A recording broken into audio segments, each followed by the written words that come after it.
Sa pagkakaalala ko parang ano lang yun, nag-i-scroll lang ako sa Facebook ko tapos biglang may nag-notify sa'kin, friend request tapos yun, ang naalala kong pangalan nung nag-add sa'kin. Naghahanap ako nun nung pandagdag sa kita ko. Tapos, sakto, may nag-chat na isa sa friend ko sa Facebook. Sabi, ano daw, investment.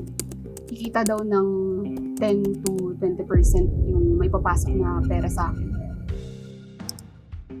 Pagkakita ko pa lang talaga sa kanya sa dating app na ginagamit ko.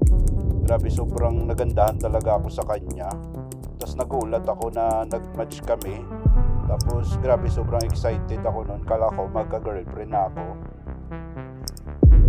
Time na yun, hindi ko pa alam yung pinapagawa sa akin. Akala ko nga lang parang laro-laro lang, ganun. Tapos